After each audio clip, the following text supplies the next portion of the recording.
Kaugnay ng balitang yan, na bumagsak na Super Huey helicopter sa Agusan del Sur kahapon na tutulong sana sa paghahatid ng tulong sa mga sinalanta ng Bagyong Tino sa Kabisayaan. Makakapanayam natin para sa isang update si Philippine Air Force spokesperson Colonel Maria Cristina Basco. Ma'am, magandang umaga po. Sir, good morning po at sa lahat po ng tagapakinig po ng PTV4, magandang umaga po sa ating lahat. Ma'am, pakibigyan naman po kami ng kaunting detalye po. Base po sa investigasyon, ano po yung naging dahilan po ng pagbagsak po ng helicopter? Sir, sa ngayon po sir, hindi pa po tayo pagbigay ng definitive answer regarding the investigation dahil sinisimulan pa lang po natin ito. Hindi pa po natin talaga masabi dahil we're trying to gather all the evidence and investigate po talaga based on eyewitness accounts, and yung andun nga rin po yung ating miyembro ng mga Philippine Air Force na nagpunta po doon para po yung investigating team para po malaman po kung ano po yung punot dulo and ng cause po dito sa air mishap po natin. Para lang po sa kaalaman ng ating mga kababayan po, magbibigay sana o tutulong sana sa pagbibigay ng relief itong mga sakay nito. Ilan po ba yung sakay ng chopper at meron po bang nakaligtas?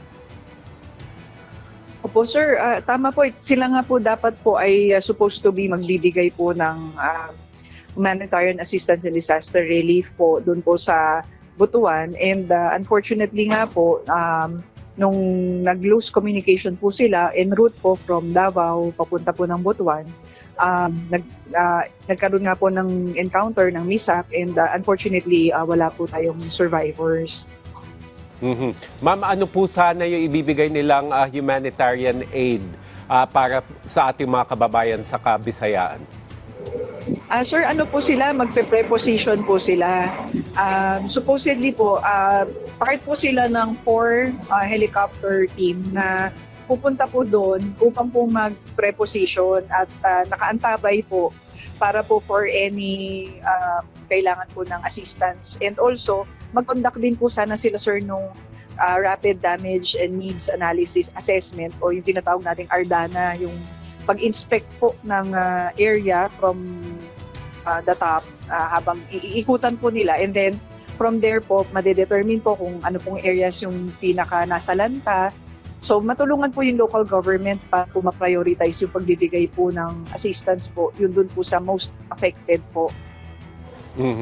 Ma'am, sa ngayon po, ano po yung direktiba ng Philippine Air Force? Kasi kailangan or very vital po ang tulong na ibinibigay ninyo. Pero hindi nga natin maiwasan na kapag may mga bagyo, lalo malalakas po yung hangin, ay hindi maiiwasan yung ganitong mga insidente. So ano po yung direktiba sa ngayon ng Philippine Air Force para hindi po maulit yung ganitong pangyayari?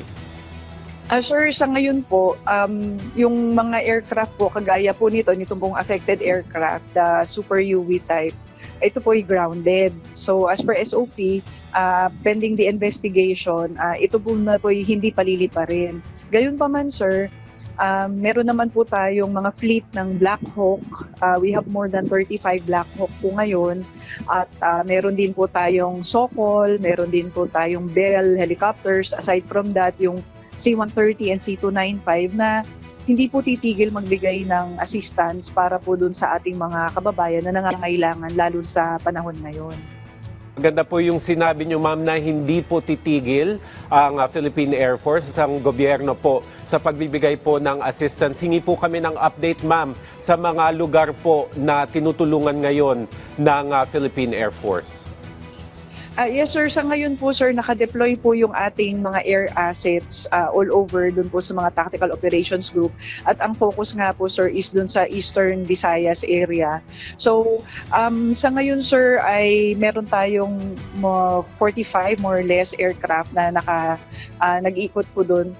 Sa ngayon sir, I would have to check po kung ano po yung ating operations, but sa gabi pa lang po ano na po yan, if weather permits, tayo po'y readily available para po mag-conduct po ng mga relief efforts and also to conduct inspections dun sa area.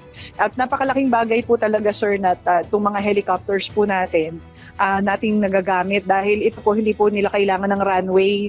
Mas madali po sa kanilang maglanding, makahanap lang po ng area na patag at makapagbaba po ng agarang lunas po para po dun sa mga area. So it's basically, sir, from Mindanao then and then Eastern Visayas, nandun po nakadeploy po yung mga aircraft natin.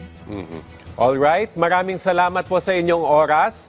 Colonel Maria Cristina Basco, ang tagapagsalita ng Philippine Air Force. Thank you, ma'am.